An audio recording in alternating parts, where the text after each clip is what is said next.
Those of us who have been raised in this current era, we don't realize how spoiled we've been.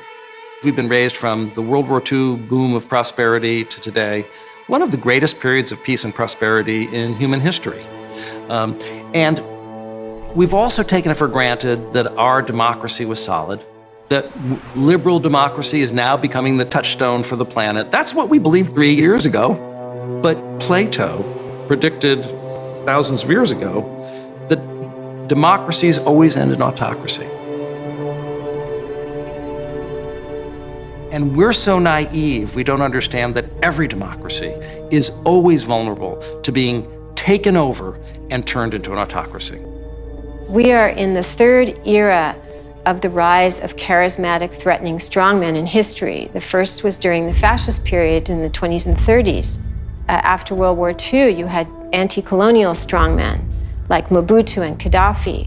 And today, we have a new crop of leaders who are threatening liberal democracy or have already partly destroyed it. Trump has helped autocrats all around the world almost immediately out of the box. Erdogan in Turkey. Turkey has the right to eliminate all possible threats to its sovereignty, with or without its allies. Al-Sisi in Egypt. Whenever there is a minority trying to impose their extremist ideology, we have to intervene regardless of their numbers. Even in Libya, they're backing the strongman, Al-Haftar.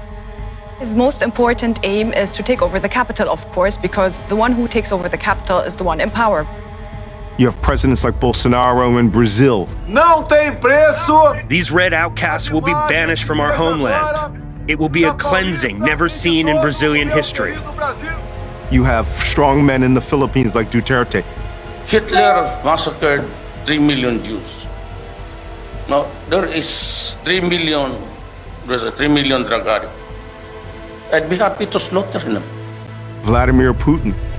Это у нас в генах, в нашем генном коде. Это передается у нас из поколения в поколение. Битва за Россию продолжается. Победа будет за нами!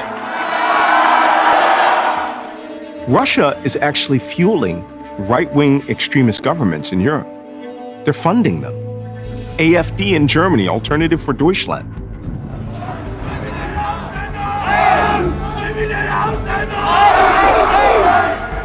They're the second largest political party in Germany, fueled mainly by hatred of liberalism and immigration. These people are all fellow travelers now. And as fellow travelers, they all believe in the same thing. And they believe that democracy is a failed experiment and that the polar axes of the world should shift. We are in a battle for our political and ideological lives. What was America is now under siege around the world.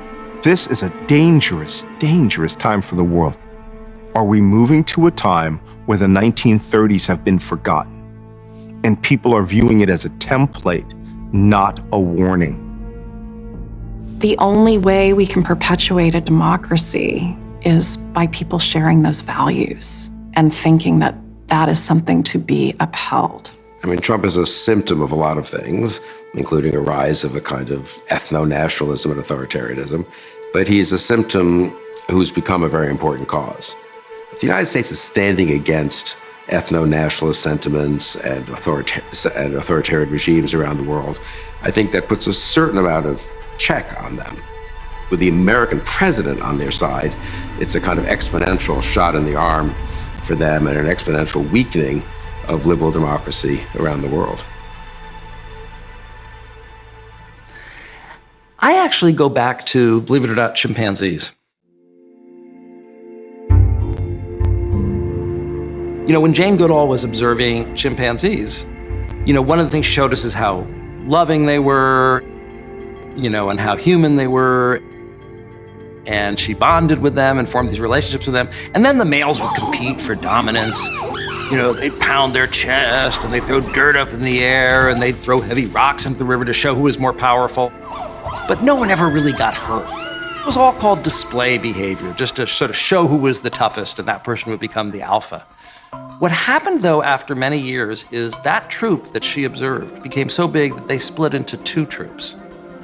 So everything she taught us about chimpanzees is really what we would call within group behavior. It says nothing about between group behavior. Once the troops had split apart, a very aggressive, charismatic alpha male from one of the groups would start beating his chest and hooting and slapping the other males and getting them excited, and then he would start marching towards the other group's territory, and the other males would follow him. And they would wait at the edge of the territory for another male, maybe even someone they were friends with, when the troop was one troop. And they will barrel down the hill and beat that male to death. And they'll do that systematically until they're able to take over the other group's females and their land. Now think about this from an evolutionary point of view. Whose genes got to move on? The troop with the malignant narcissistic leader said, let's go kill all the other chimpanzees. So this is very deep in our genetic programming, and this is why demagogues like Trump are able to be successful. Because before Trump, we had fractures in our society, but we had this overarching identity as Americans. Donald Trump fractures it and says, no, we're actually two troops, and our troop is being attacked by that troop. And if we don't go over there and beat the crap out of them, they're gonna destroy us. And that is like a siren song to the deep genetic programming in the base of our animal brains that, yes, if somebody convinces us that other troop is trying to kill us, and I don't care how bad my leader is, but he's the one who's leading us to the edge of the troop, so only one of us is gonna survive. Who cares if he's a liar? We wanna survive. And the only way we survive is by attacking those other people. That primitive programming is actually not atypical. They're not anomalous, they're not unusual. Humankind has been at war in every place at every time, right? And they've been horrible to, in war, to burning down villages, raping women, torturing people, killing people. That's actually normal for the human animal, unfortunately. It's the psychology of power. We all tend to fall behind the powerful leader out of self-preservation and out of group preservation. It's the natural instinct.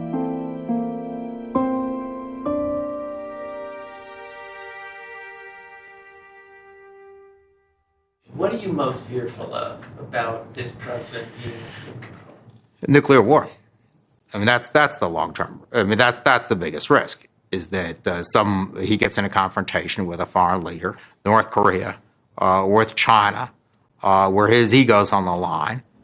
Several months ago, a foreign policy expert on the international level went to advise Donald Trump. And 3 times he asked about the use of nuclear weapons. 3 times he asked, at one point, if we have them, why can't we use them?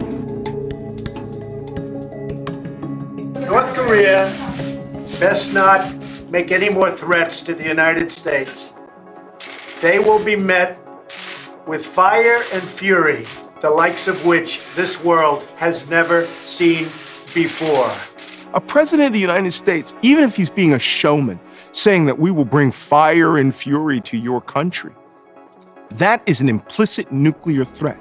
Donald Trump does not have the temperament to be around these systems. Welcome to the White House. This ceremony and the treaty we're signing today are both excellent examples of the rewards of patience.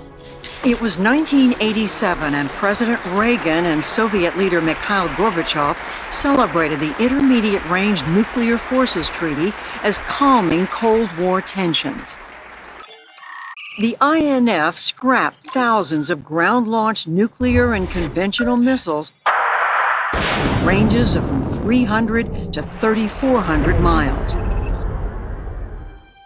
Moscow and Washington have repeatedly accused each other of violating the treaty, a deal that helps to protect the security of the US and its allies in Europe and the Far East. Russia has condemned President Trump's intention to withdraw from the pact, the deputy foreign minister saying it would be a very dangerous step.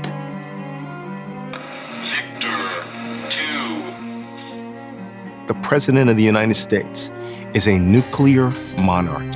He is a king. There are no safeguards other than his whim that determines when he launches an atomic bomb and where. The briefcase that he has, the football, is a communications device. And all it does is authenticates him to the nuclear arsenal's chain of command. Unlock code entered. Juliet, Papa. And it executes his order once he has authenticated himself. Mark. T-minus 50. Not one bomb's going. Multiple bombs are going. So when you choose that option, that missile will blow that country up in 35 minutes. And there is no turning it off. Once they boost into space, they're gone. The president has the authority to order a nuclear attack, including a first strike, and it is extremely unlikely that the military command would not take his orders. The president can decide that France is a national security threat, and he can order an ICBM strike. That's not the correct procedure. Screw the procedure. I want somebody on the goddamn phone before I kill 20 million people. Sir, we have a launch order. 3. Put your hand on the keys, 2, sir. 1. Launch. So what do you say to people who say that Trump is a bluffer, he's a strategic thinker, he won't do this? Are you willing to bet your children's life on that? Are you willing to bet the lives of every person in this nation on that? And if you're willing to say that about any person who will pathologically lie to you, to your face, documentable, quantifiably lie, to you, your wife, your children, on a daily basis, then you don't really understand what the stakes are.